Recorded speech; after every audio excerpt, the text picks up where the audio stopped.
Like your typical sound engineer, started out in bands in high school and recording, basically, and was more interested in what was going on the other side of the glass, so to speak. So I went to Berklee College of Music and studied audio engineering, and then headed out to Hollywood and basically paid my dues in the recording studios, getting coffee and running errands.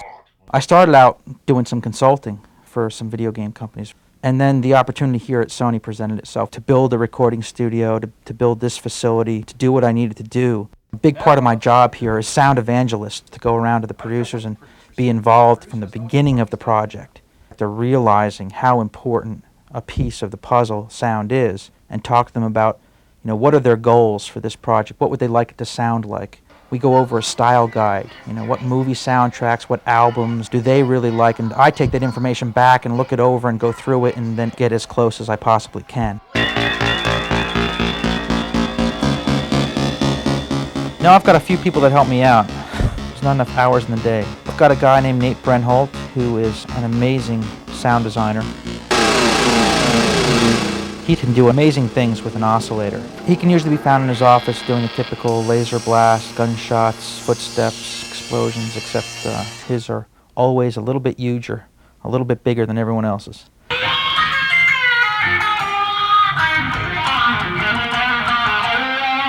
Chuck Dowd is on staff, and he is primarily a composer.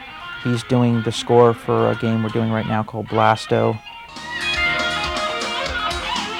His bag, if you will, is what a lot of the producers in-house want on their games. We have a interactive audio engine here. We call it an adaptive MIDI engine. Chuck is composing the music for Blasto in such a way that it requires him to actually program the musical score to interact with gameplay. So as you approach specific sections of a map, are attacked by some number of enemies, the musical score will actually adapt to that situation, get more exciting, get more intense, get darker.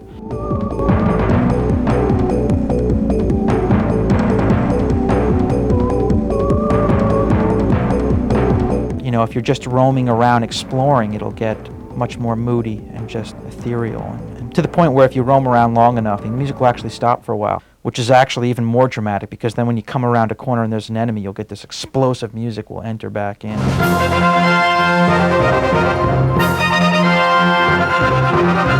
Just knock you right off your seat, so it works really well. Yeah, that requires Chuck to actually program the musical score. He has to really think about not only the typical issues you have to think about when you're composing musical motifs, but he has to think about each gameplay situation that may arise.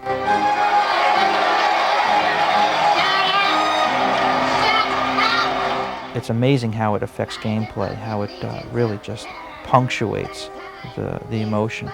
The goal is really to just have the person play the game and go, wow, that was an amazing experience. They might not even be able to put their finger on why it was so much better than the last game they had in their PlayStation. It's just going to be one of those subliminal elements that just heightens the experience. And it just shows the potential that the PlayStation has for sound generation. I think when people get this game, they're going to hear the thing perform like they haven't heard it perform before. I'd help you out, but I don't have a spatula with me.